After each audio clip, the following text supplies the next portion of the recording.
morning, everyone, and thank you for joining us on our called City Commission meeting tonight, June 24th, 2020. And to get us started, I'm going to ask the City Clerk to call roll, please. Commissioner Abraham? Present. Commissioner McElroy? Present. Commissioner Watkins? Present. Commissioner Wilson? Present. Mayor Harless? Present. And Commissioner McElroy, would you lead us in the invocation tonight, please? Would be glad to. Let's pray. Our dear Heavenly Father, the psalmist says, trust in the Lord with all your heart and lean not on your own understanding. In all your ways, acknowledge him and he will direct your paths. And we acknowledge, Lord, that you are sovereign. And even though the world looks like it's falling apart, you are bringing it together at some point. And we thank you that we can trust you. We ask you to bring healing to our community, to our state, to our nation, to the world that is suffering physically, emotionally, mentally. And we pray you would just guide us to make good decisions that will help that healing occur. We love you. We trust you. Let us love our neighbor as ourselves, and let us make good decisions that honor and please you. In Jesus' name we pray. Amen. Amen. Amen. Thank you. Commissioner Abraham, since you have the flag, lead us in the pledge. I do. Let's do the countdown. Okay. Okay, that was a good idea. All right. From three. All right. Here we go. 3, 2, 1. I pledge allegiance to the flag of the United States of America, and to its republic for which it stands, one nation, under God, indivisible, with liberty and justice for all. Great job. That was so much better. Thank you so much. All right, next up we are City Manager. Are there any deletions to the agenda tonight? No, Madam Mayor, no deletions. Okay, thank you. Next up is the consent agenda. Items on the consent agenda are considered to be routine by the Board of Commissioners and will be enacted by one motion and one vote. There will be no separate discussion of these items unless a board member so requests. Does anyone have anything they would like to take off of the consent agenda tonight for discussion? Okay, and with that everyone okay? We're good. All right.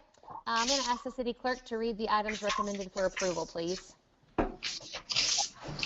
Approve minutes for the June 9th, 2020 City Commission meeting. Receive and file documents. Reappointment of Bill Bone, Stewart Tom Schulte, and Faye Kimmons to the Paducah McCracken County Senior Citizens Board. Said term shall expire June 30th, 2023. Reappointment of Phyllis Clymer to the Civic Education Board. Said term shall expire July 1st, 2024. Personnel actions, a municipal order authorizing the mayor to execute a short form agreement with HDR Engineering Incorporated in an amount of $40,000 for professional services related to grant writing assistance, feasibility study, and environmental assessment for the Sprocket market space. A municipal order adopting the fiscal year 2020 through 2021 pay grade schedule for the employees of the City of Paducah, Kentucky, a municipal order adopting the fiscal year 2020 through 2021 position and pay schedule for the full-time employees of the City of Paducah, Kentucky, a municipal order approving and adopting the group life insurance benefit proposal with Anthem Life Insurance Company and a total annual group premium amount of $44,367.36 for employees of the City of Paducah and authorizing the mayor to execute all documents related to same. A municipal order authorizing the mayor to execute an amendment to the agreement with Tyler Technologies for the license of software and the procurement of related products and services. A municipal order authorizing the mayor to execute a contract for services with the Greater Paducah Economic Development Council in an amount of $250,000 for specific services.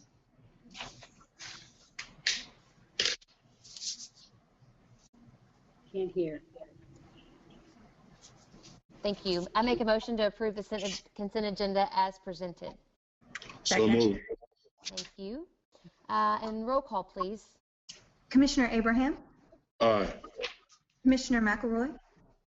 Aye. Commissioner Watkins? Aye. Commissioner Wilson? Aye. Mayor Harless? Aye. And I will ask the City Clerk if she will read item 2A.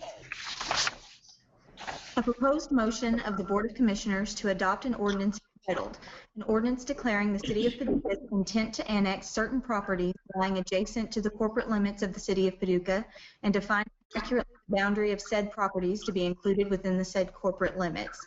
This ordinance is summarized as follows. An ordinance approving the intent to annex and declaring it desirable to annex certain tracts of property contiguous to the present city limits, located at 1815 Olivet Church Road, 6215 Blandville Road, and 5269 Hinkleville Road, containing 8.6 acres more or less. So moved. Second. Thank you. Any discussion on this item before we vote tonight? I think I see a pattern out there. I think we should say welcome. Well, Absolutely. All right, with that, I'm going to ask the city clerk to call a roll, please. Commissioner Abraham? Aye. Commissioner McElroy? aye. Commissioner Watkins? Aye. Commissioner Wilson? Aye. Mayor Harless? Aye. And would you please read item 2B? A proposed motion of the Board of Commissioners to adopt an ordinance entitled, an ordinance adopting the City of Paducah, Kentucky annual operating budget for the fiscal year of July 1, 2020 through June 30, 2021 by estimating revenues and resources and appropriating funds for the operation of city government. This ordinance is summarized as follows. Adopting the City of Paducah annual budget for fiscal year July 1st, 2020 through June 30th, 2021 by estimating revenues and resources and appropriating funds for the operation of city government at $1,337,340 and summarized by fund as follows. General Fund, $35,888,465. MAP Fund, $1,471,000. Investment Fund, $5,113,560. CDBG Fund, $200,000. E911 Fund, $2,205,665. Court Awards Fund, $70,750. Debt Fund, $4,470,945. CIP Fund, $21,073,075. Bond, $19,756,000. Solid Waste Fund, $5,928,250. Section 8 Fund, $93,825. Transient Boat Dock Fund, $105,605. Civic Center Fund, $85,600. Rental Fund, $132,210. Radio Depreciation Fund, $888,485. Fleet Maintenance Fund, $594,225. Fleet Lease Trust Fund, $1,999,000. Insurance Fund, $1,437,405. Health Insurance Fund, $3,729,000. AEPF Fund, $13,625. PFPF Fund, $1,011,350. Other Trust Fund, $69,300 for a total of $1,637,340.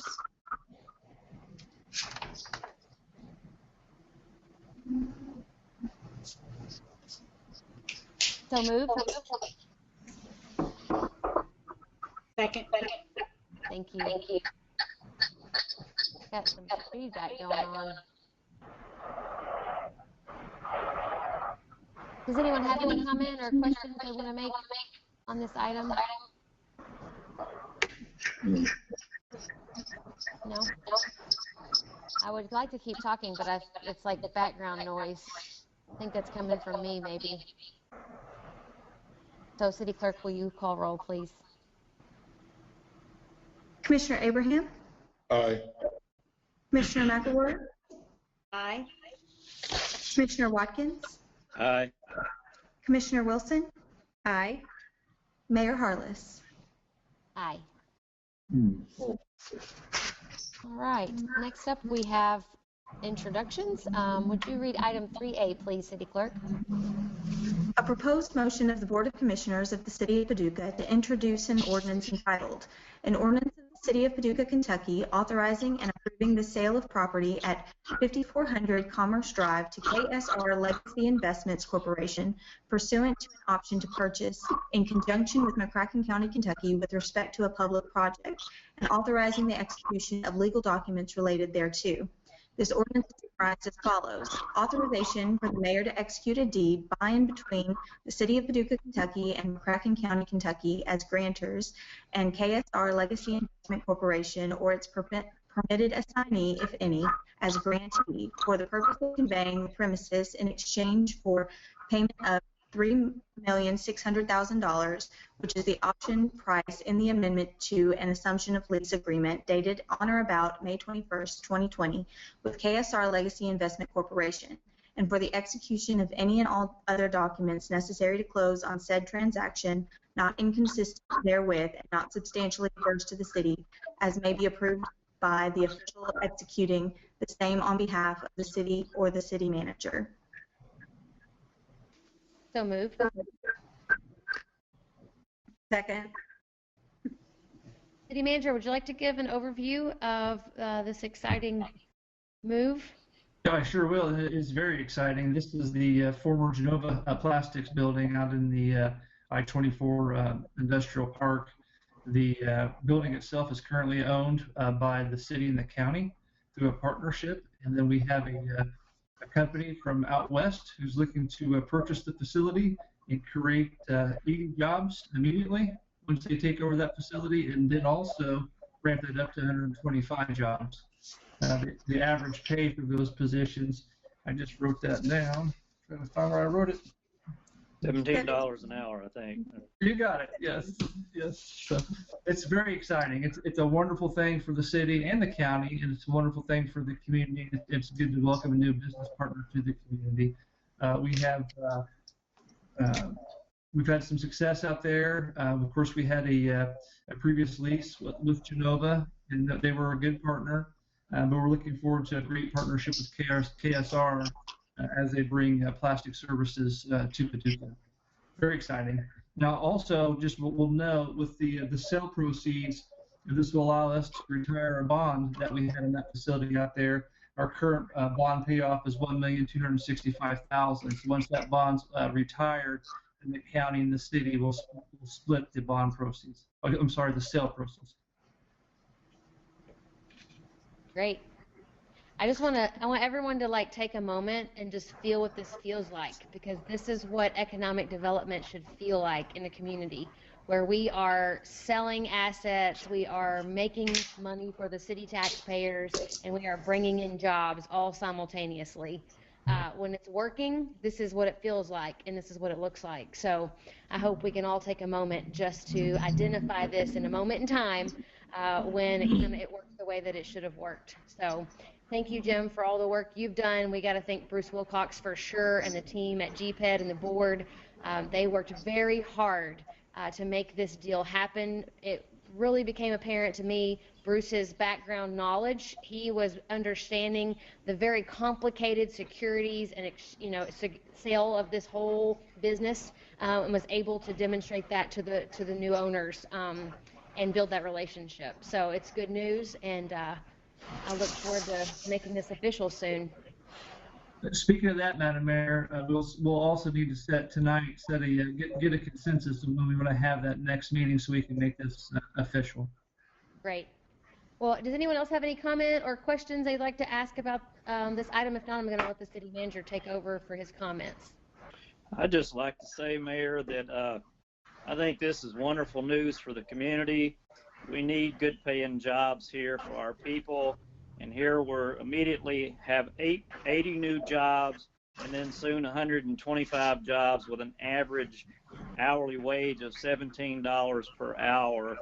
And then so we're providing some good jobs for our citizens, which we need really bad. And then to be able to sell this asset and pay off that bond is wonderful news, as you mentioned, for the taxpayers. And then we're going to profit of what, $1.5 million or something like that. That will certainly help our budgeting situation. But we have a balanced budget, so we're good. So this is good news all the way around. Yeah, everybody loves a triple play. That's nice. It is nice. All right. Thank you all. City Manager. We have that discussion item, Madam Mayor, for the parks, reopening the playgrounds and basketball courts. Sorry, say that one more time. We have the discussion item is next on the agenda. Oh, I must have an older version. But take it Yes. away. Are you the lead or is Mark the lead? Mark's going to be the lead. This is Commissioner Abraham asked you guys as a board to get involved with the conversation about when to reopen the playgrounds and the basketball courts. And of course, I want to oblige that. And Mark actually has been doing a lot of research on that and the guidelines. He actually attended another virtual conference on it today. So, Mark, I'll turn it over to you. Thank you, City Manager, Mayor, Commissioners. Thanks for having me on board tonight. I just want to say, first of all, that in over 40 years in the business, this year is contrary, and the activities that we've been carrying out are contrary to basically everything that I've been trained to do and my staff has been trained to do. And it's been tough for us as well as it is for the citizens of Paducah. So I just want you to know that some of the things, canceling programs and activities are not what we like to do around here. And closing facilities is far from our goal on normal circumstance. Good news today. However, I did sit in on a conversation with the CDC, with the National Recreation Park Society, and Kaboom, a nonprofit organization. And we talked about reopening thoughtfully playgrounds in particular. And they have given us some guidelines finally on opening playgrounds, on some of the things they want us to do. They want us to go through and do a two-step cleaning process. First, sanitation, number one, because the playgrounds haven't been used in general terms for several months, and then do a daily disinfection. Stephen, I just have a blank screen. I don't know if that means anything. We can hear you. I can see you in here. You can hear me? Can you see me? Yeah, I can see That's you. the same thing we had this morning, I guess. Anyway, I'll continue like I'll pretend I can see you all. And so we will go through with the sanitation, cleaning, and then a disinfection. We have our tools came in last week to provide us with the methodology for spraying disinfectant in areas, and particularly they want us to pay attention to hard touch surfaces. This isn't including the ground or the sidewalks or anything. This is the playground equipment itself. So we'll be able to do that. They want us basically for us to do it and to do all of our playgrounds on a daily basis. It'll take 2 part-time or seasonal people, and they'll start early in the morning, hopefully finish before 11 o'clock. And once the equipment dries, the participants can get on it with a limit set on the numbers that we have there. And they've given us a guideline on how to figure out the square footage and the numbers that can go per square foot. They've given us some particular guidelines with that. Additionally, we will, because once kids get on it, you know, you're not disinfected any longer. They also want us to establish hand washing or hand sanitizing stations. And we can do that. There's a local vendor in town that provides those. And we would put a certain number at the playgrounds across the city as we go through. Like Noble Park, the Boundless Playground would probably have 4 because of its size. And then others might only have 1 if you're going to Langstaff Park or one of those. So just depending on the size of the playground would be the number of hand wash stations we would have there. They want us to have appropriate signage, of course, with all the guidelines that we would expect on there. We would list the number that would be acceptable for playing on the playground, and then hopefully the people would share in that. We would not be able to staff and have somebody there at all times. The rangers, as they go through, would check off and then talk to people as they do. They're basically eyes and ears and public relations for us when it comes to things like that. So what the CDC told us today is use the lowest risk possible as often as possible. And so they do want to prevent overcrowding. They like you to monitor as much as you can.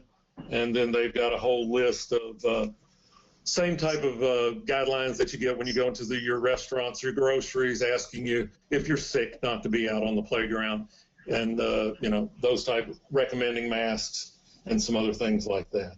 So pretty consistent with everything else that's come down from the Healthy at Work program from the state. And I was finally glad to get this today, that we playgrounds in a relatively soon amount of time once we can get our cleaning initially done and signage, appropriate signage up and ready to go. And if there's any questions on that. Do we have? Yeah, I have I'm sorry, Commissioner, go ahead. Just approximate date we're shooting for? Do we know that yet? We'll be shooting for right after the 1st of July. Okay. All right. I'm glad. I figured that there's so many hoops to jump through with this virus and trying to keep everybody safe. I understand that. You didn't mention anything about the rims going back up. Basketball courts. Basketball courts. We have not received any guidelines that we can hang our hat on outdoor basketball courts.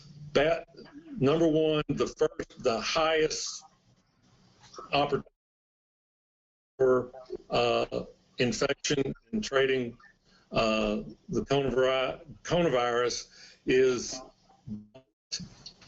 sweat, saliva, those types of things.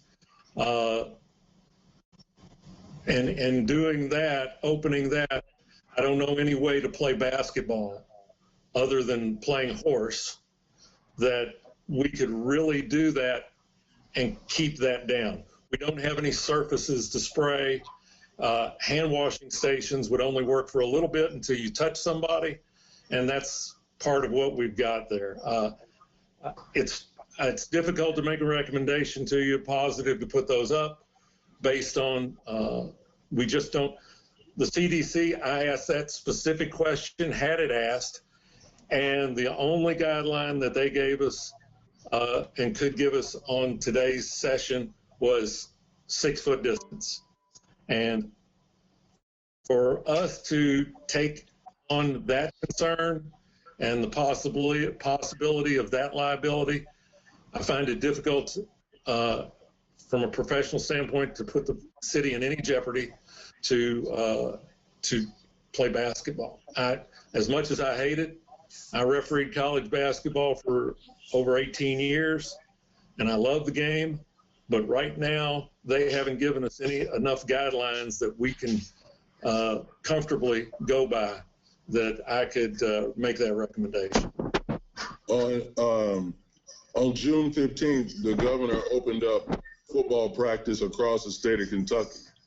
Now, last time I checked, playing football, you're bumping into people, you're sweating on folks, you're doing there's a lot of contact there. Now, talking to the coach over at Paducah Tillman, They're doing a lot of pretty much like what you talked about on the playground. I mean, you do what you have to do, but it's football. I mean, if our guys are playing football across the state of Kentucky, surely we can put the rims up. That came from the governor. And I have the Kentucky High School Athletic Association guidelines, Commissioner, and if they are going by the guidelines strictly, they're not wearing any pads, and currently it's a no-touch time frame for football. But up until I believe the 12th or 15th of this month of July, they've got phased-in stationing. They're not even supposed to actually they're supposed to be doing drills, conditioning, and weight room in pods that are controlled. They're not supposed to have anybody up to this point, over 10 people together, 10 or 11 people together, like 9 players, 2 coaches, and it's supposed to be a no-touch. If they share a ball, there's supposed to be high sanitation. All of that is in the Kentucky High School Athletic Association guidelines and they're dictated to put those guidelines down by the state.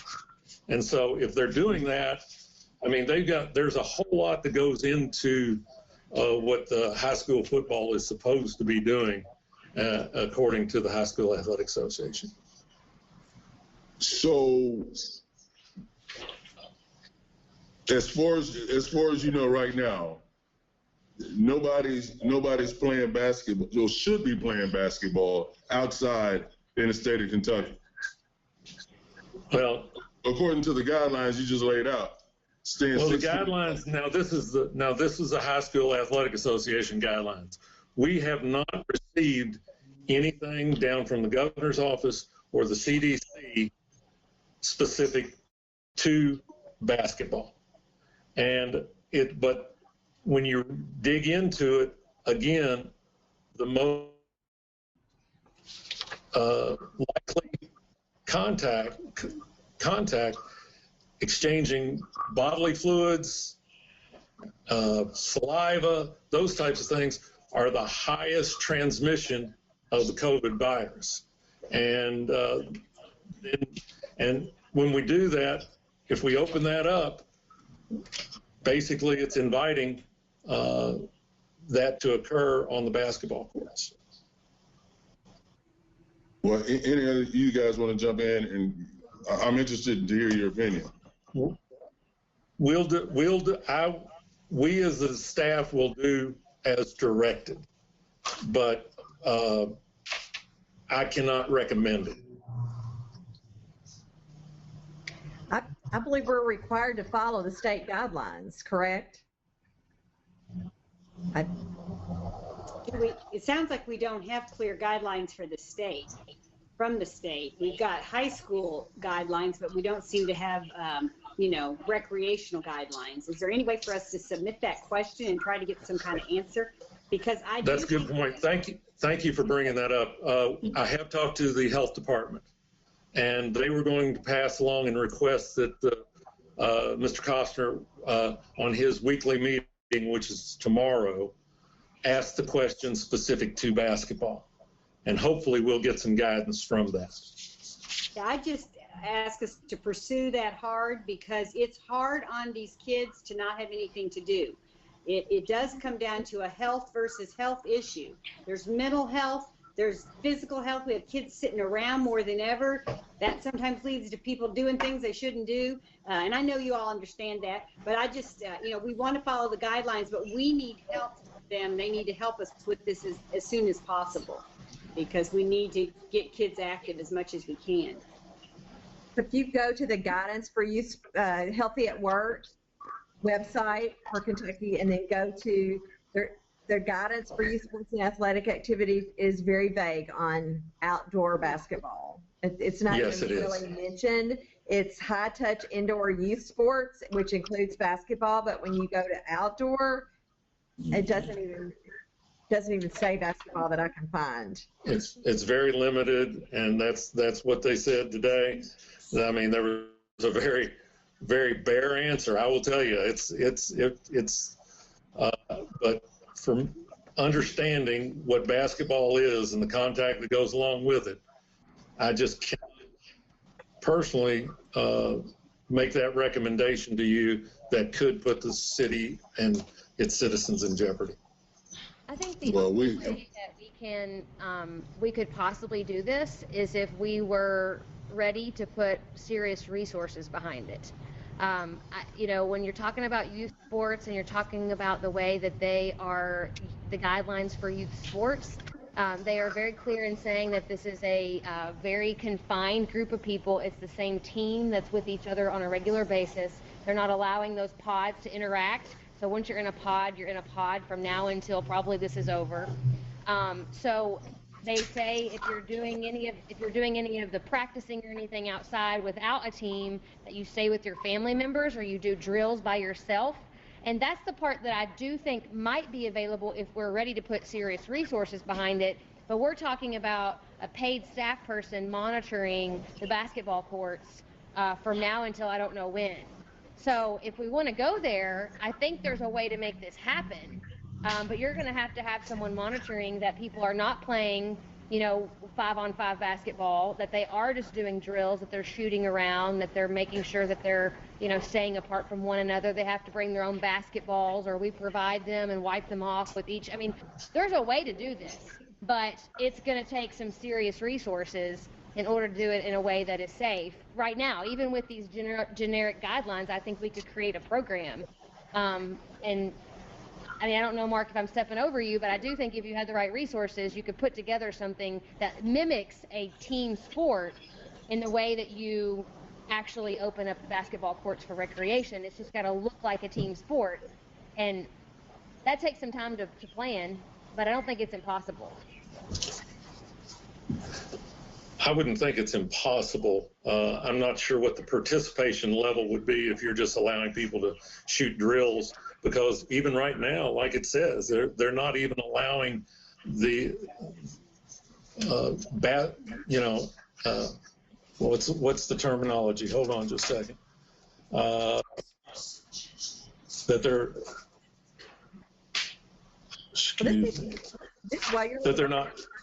they're not allowing. I'm sorry. Go ahead. While you were looking that up, it even talks about directing youth athletes to wait in their car with their parent or custodial adult just before the beginning of a practice, warm-up game, or other activity. I mean, I just think, and it does talk about 10 or less. So I just think there are some guidelines, but they are very strict.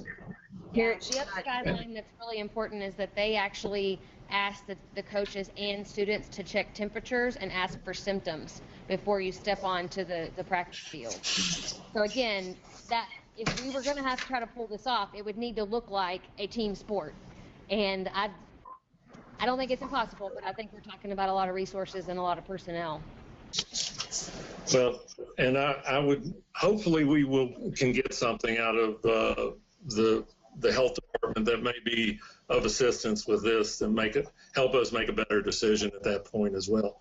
And maybe they've got a target date somewhere down the line of July 15th or August 1st or something like that as they go forward. I just professionally would find it difficult to make that recommendation at this time. Can you let us know when you hear from Mr. Coster on his... Absolutely, absolutely. Well, it looks like there's, I mean, to me, it looks as though there's no rhyme or reason for this. I mean, this over here, you got to be so strict, and over here, not as strict. I mean, we had daycare centers opening in June, and you're talking about body fluids, and they go outside, and guess what? There's a little playground equipment outside. So, but you can't play basketball, and these are suggestions. I mean, because we know what mandates look like, because we've totally shut down everything until things started to gradually open again. So that's not a confusing point. But I just think that one of the reasons is that they haven't come out with some concrete guidelines, and I may be the only one thinking this because we're in Kentucky, and people play basketball in Kentucky, and they don't want to come out and say you can't play basketball in Kentucky. So maybe they're calling to Coach Cal and see what he says about that. I don't know, but it'd be nice to see those rims up, and I'm sure we want to be as safe as possible. I get that. But these are suggestions. Commissioner, there's nobody wants them up. There's nobody that wants them up any more than I do. Believe me. I know it. I know. Things up. What about, could we shift to the spray part? Is there any plan for that? Yes, we do have some guidelines on those.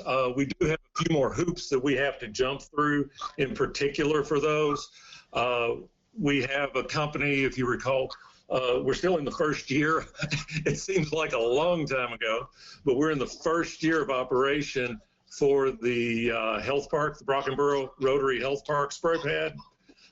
And so they've got to come in and reopen that for us and start that up.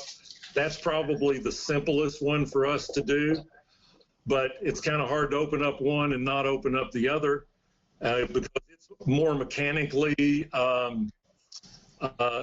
there's a whole lot more mechanically that we have to deal with the older Coleman spray ground. And we're working on that. We've tried to bring in a local contractor to help us with that. We've got things that we've got to make sure that we've got confined space. We've got chemicals that we don't have over at the Brockenboro Health Park. And so we're working on those simultaneously to try to get both of them open so we can open sometime, hopefully the week or so after the 4th of July.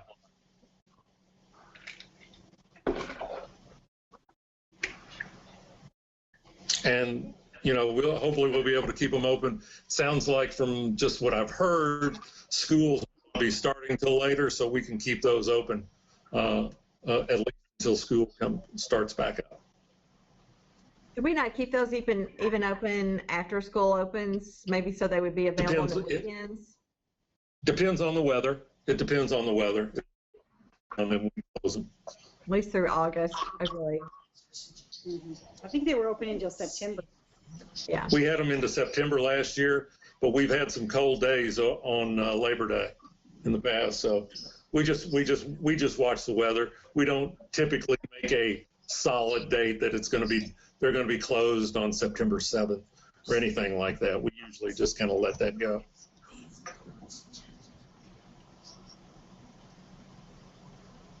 Any other questions for Mark? So at least that's some good news. I wish I had full range of good news for you, but those are at least some good starts that we'll be moving on here rather shortly.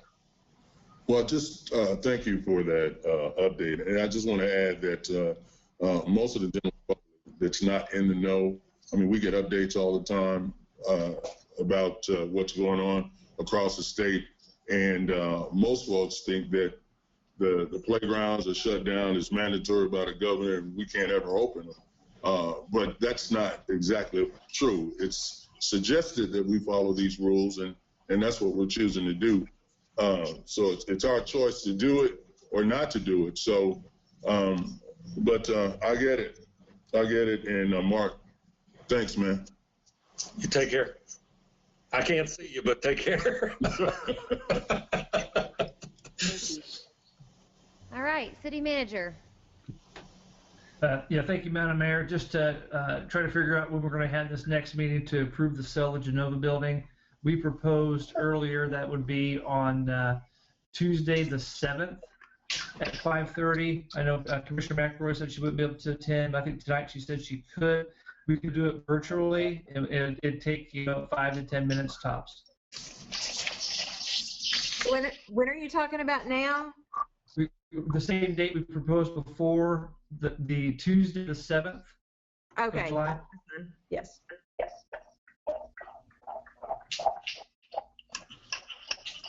Mr. White. If that's okay. Tuesday, July 7th, I can do that. Yeah, we could do it at 5:30, and like I said, it should take about 5-10 minutes tops. Yeah, I And agree. do you prefer to do it virtually again, or you want to do it in person? Yeah, It's let's just do that gonna one last virtual. 5 minutes. Do it virtual. Yeah. Virtually? Okay. Thank you, guys. That's all I have, Madam Mayor. Okay. Any comments from the commissioners tonight? Yes, there is. It's kind of interesting. We just finished talking about the guidelines and keeping folks safe.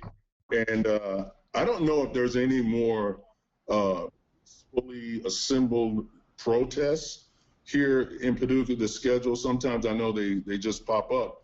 But if we're going to, of course, it's a constitutional right to do that. But large crowds in themselves are very, very challenging. And we need to make sure moving forward that we have everyone adhere to the policies and guidelines that we have for protests, as far as where it's going to be, the insurance that goes with it, and if there's a fixed route. Because when we don't do that, we open it up. That's really a hard place for our police officers to be, because there's no, it's just fluid. Neighborhoods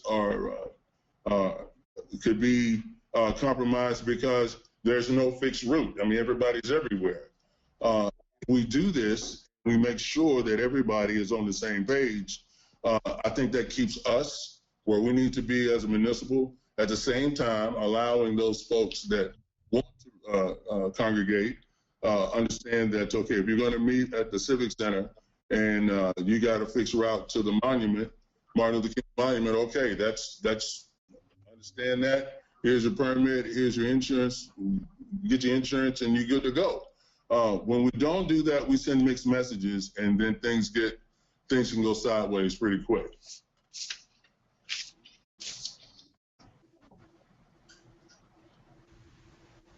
Comments, thoughts?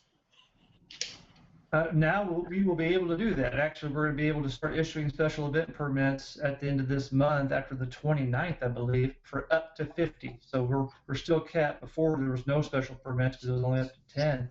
But now we can, and Mark's team has been directed to do that. So for any type of special event permit requests coming in, we can actually honor those now. City Manager, Mr. City Manager. Yeah, we've told people that we will start taking applications for permits on July 1st at the Parks and Recreation Office. Thank you.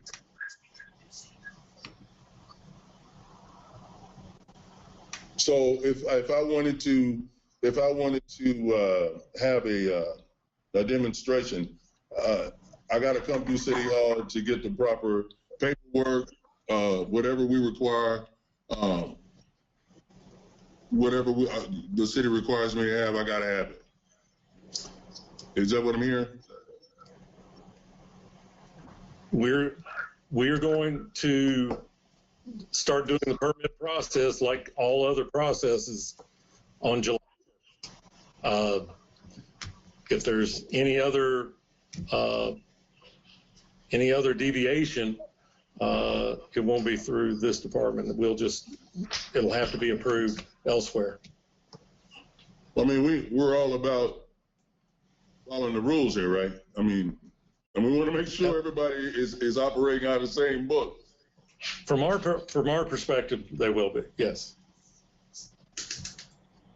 I mean, is that where we are, guys, as far as the Board of Commissioners? I mean, that's the ideal situation, but I think things are just popping up and we're just trying to let people peacefully do what I guess they want to do without causing unnecessary confrontation. But that's kind of how protests are. But ideally, it would be, yes, as you said, Commissioner, that they would apply and have a special event license. We want them to.